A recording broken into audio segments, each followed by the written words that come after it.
Hey, everybody, this is Joe Joseph, and this is the DailySheeple.com's Daily News Brief. And I want to get started with Jeff Bezos. Of course, you know, he's the CEO of Amazon and also the owner of the Washington Post, probably one of the most trusted fake news sources out there in print media.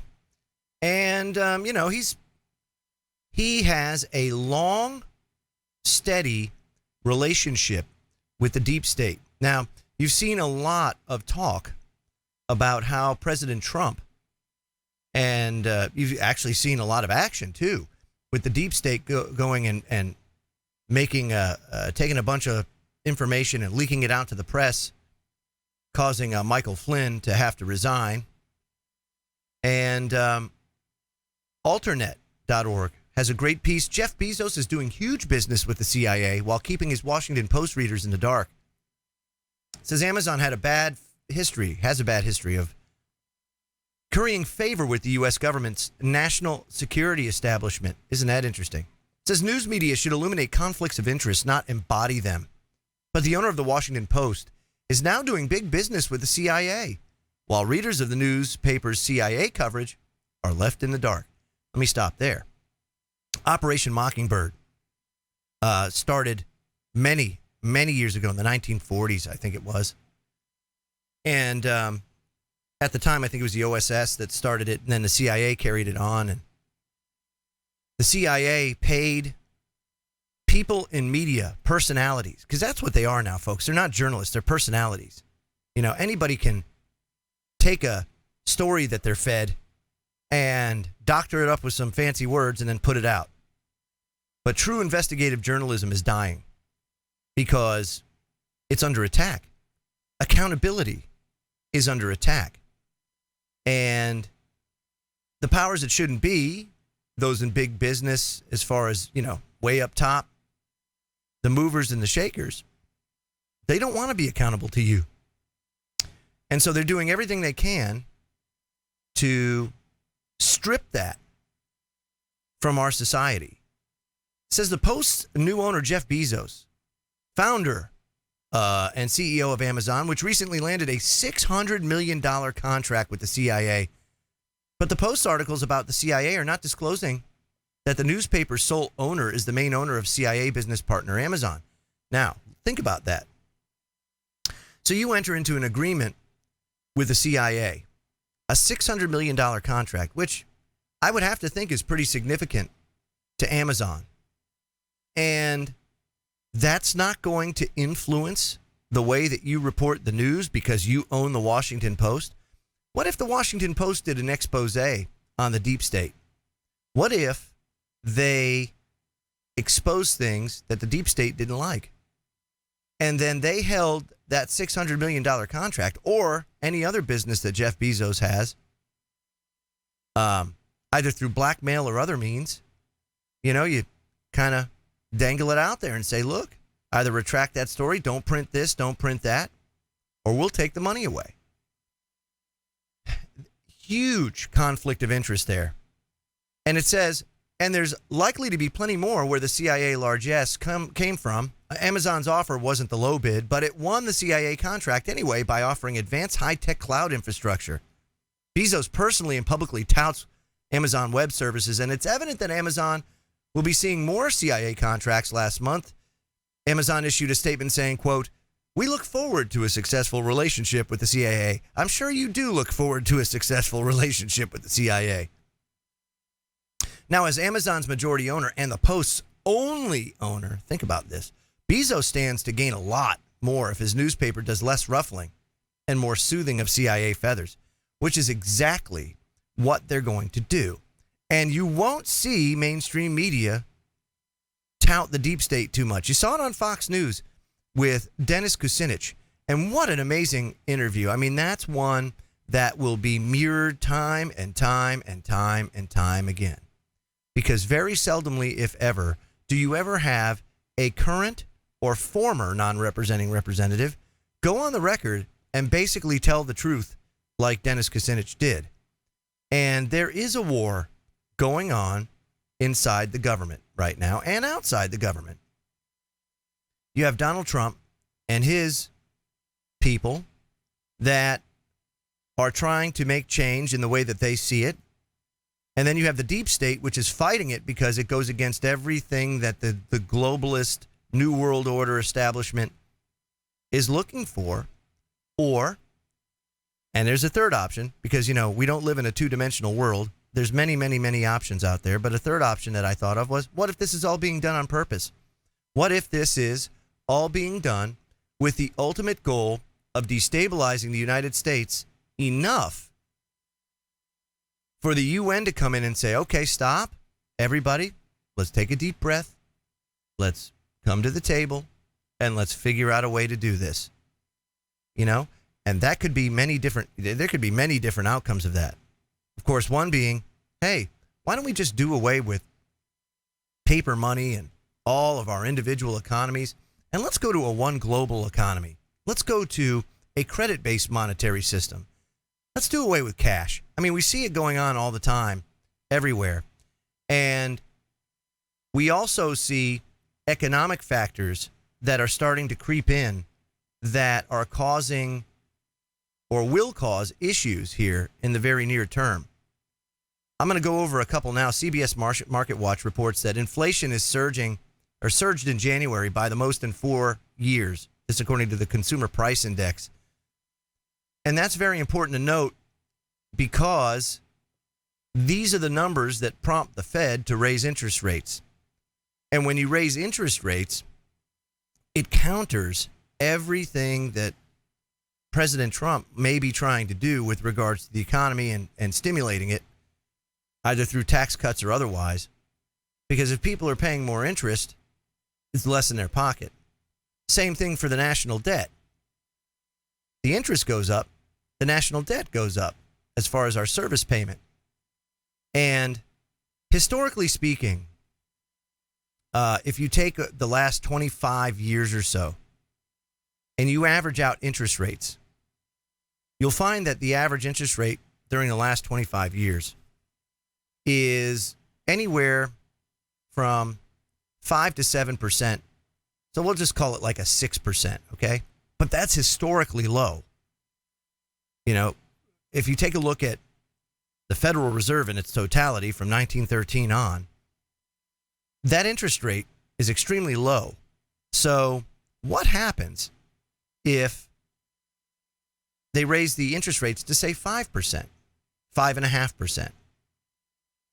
At 5.5%, it would take 90% of the income tax just to service the debt. That means just to pay the interest on it. That's amazing and huge and unbelievable. And if you want to talk about something hamstringing the country, that'll do it. That'll do it. So the price, CBS Market Watch is reporting, the prices Americans are paying for goods and services surged in January by the largest amount in 4 years. Seasonally adjusted 0.6% increase in January. They had predicted a 0.3 increase, so they got double the inflation that they were looking for. And if you take a look at a graph, you'll see it hovers right around anywhere from 0.2 to 0.3%, and then all of a sudden, it just went through the roof. And it says the cost of filling up gas has climbed to a nationwide average of $2.30 from just under $2 last spring.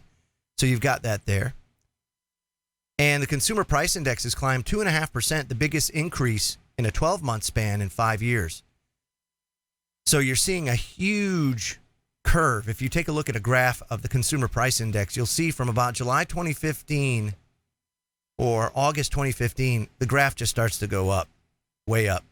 And that tells you that the Fed is probably going to act and start to raise interest rates. And we knew this was going to come. And I'm sure Trump can't be that naive to not think that they're going to do this, because he's got everything going against him right now as far as headwinds from the government and from the deep state and from the banking, well, from the Federal Reserve. Maybe not Wall Street, but certainly the Federal Reserve.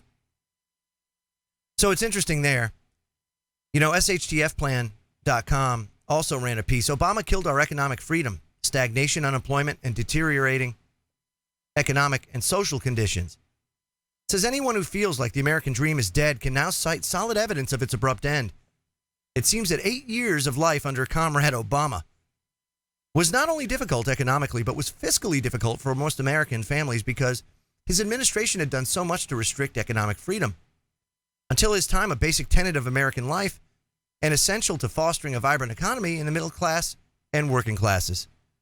Now, a new set of rankings released by the Heritage Foundation in its Index of Economic Freedom revealed that the United States has been on a continual decline over the past decade, and especially since the 2008 economic crisis. Now, think about this, folks. Before I tell you where we rank globally on the Index of Economic Freedom, I just want to say, what is it that they always tout whenever we go to war, whenever we're sending ambassadors, we have press conferences with foreign leaders? What are we doing? Well, we're spreading freedom and democracy throughout the world. Freedom. It's an amazing word because very few people actually know what freedom is. And when you live free, there's a lot of risk involved. We've been spoiled as a society for so long by the culture of convenience, by social safety nets, that in the long term are unsustainable. And there's going to have to be something that happens if you want the current system to continue, which I don't. Now, a lot of people say, well, what's the alternative? I don't know. That's what you get a meeting of the minds. You bring people together, much like the Constitutional Convention for our founding fathers. Here you had people with very different beliefs and very different ideals that came together for the betterment of everybody and crafted our Constitution, And that's not saying I'm looking for a constitutional convention. I don't know what the solution is, but I can tell you the current system isn't working. I would be pretty happy with just doing away with everything. What do you want, anarchy? Well, that's what we have now. No, we don't. Yes, we do. Yes, we do. You have no respect for the rule of law in this country. There's no rule of law. It's perceived rule of law. That's what we have. The police. You have a president now that just issued 3 executive orders justifying police brutality. That's what it is. It justifies it. It enables it. You don't want that. If there was one thing that it was actually positive coming out of the Obama presidency, it was at least that he was pushing back against the local police and how militarized they become, at least in lip service. I mean, you still have the 1033 program that is feeding billions of dollars of military equipment at no cost to local police forces. It's still happening. They can still get MRAPs. They can still get automatic weapons. They can still get body armor. They can still get all that stuff. But, to Trump, hey, police, everything's good. See, this is the problem.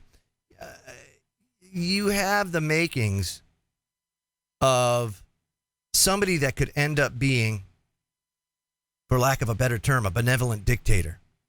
And I know a lot of people don't like to hear that under President Trump, because everybody buys into the cult of personality, and that's your choice. But I can tell you that some of his policies look eerily similar to the things that went on when Hitler took power in World War II Germany. We have to be very, very careful about that and pay attention and buy into ideas and concepts and not buy into the people. Another thing that troubled me, and it should trouble you, is that you have a president that goes on the record and basically says he's disappointed because he's not getting his ego stroked enough. He goes and has a rally down in Florida. Hey, I like to be around my people. No, we didn't put you in office to be around your people. We put you in office to put you in the trenches. That's where you're supposed to be, in the trenches, fighting these people. Look, put yourselves in the mist. You need to go into the lion's den, bro. Get it done. Okay? Being around your people, that's great. Rally your base, no problem. But look, at the end of the day, you need to do battle. We need to do battle. And we need to do it right and respect the Constitution and respect individual rights. Now, is that his end goal? I hope so. I hope so. Like I said, when you put people on pedestals, and I said this the other day, you're bound to be disappointed every time. Every time. So if I put President Trump on a pedestal, right, I'd have been disappointed already because of his staunch support for the police state, for his staunch support for stop and frisk, which he wants to see done nationally. Okay? Now, there's other things that I think he's doing a great job on. First of all, he's not afraid to fire anybody, so that's not a problem. And I'm glad to see that because you need that. You need to reestablish a sense of responsibility, a sense of accountability, but more so for the people in government, a sense of fear. They need to understand and be fearful of the accountability that comes from the people. And that just hasn't happened in a very long time, which is why we have such a mess in government. You know, and it's not just the White House, too. You know, that President Trump, of course, said, I've inherited a mess. He's absolutely right. It is a god-awful mess. God-awful mess. And there's a lot of work to do. And if President Trump isn't going to be fighting Congress, he'll be fighting the deep state. And if he's not fighting the deep state, he's fighting special interests. But there are good things that are happening under his watch. IRS, according to Zero Hedge, deals a major blow to the Obamacare mandate as they have stopped requiring individual filers to indicate whether they maintain health coverage or paid the mandate penalty as required under the law. So Donald Trump issued an executive order instructing agencies to provide relief from the health care law. And because the Internal Revenue Service has been so defunded, they're just going to do away with it. We're not going to even look at it. I mean, that's great. Are you kidding me? I really wish that President Trump would take some notes from Ron Paul and just say, hey, look, 1913, income tax, 1913, Federal Reserve. I hate the Federal Reserve. Therefore, I hate the income tax. Let's do away with it. 0%. Do you know how much the economy would grow if you did away with the income tax? A lot of people would say, well, what are we going to do? What are we going to do? What are we going to do without the money? I know. Because that's what happens. The government knows how to spend your money best. No, they don't. If you did do that and you had economic stimulus on that scale, and that's what it is. See, that would be a economic stimulus for people who work. For people who work, that would be economic stimulus.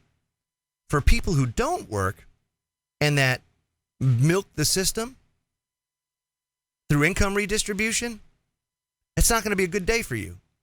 But you can take some of the increased tax revenue that's going to come to your city or your state, because you're going to see a big uptick in spending if people have a lot more in their pocket because they're not paying income tax, to fund programs to re-educate workers and to perhaps start maybe some infrastructure projects that can help our crumbling infrastructure and put people to work.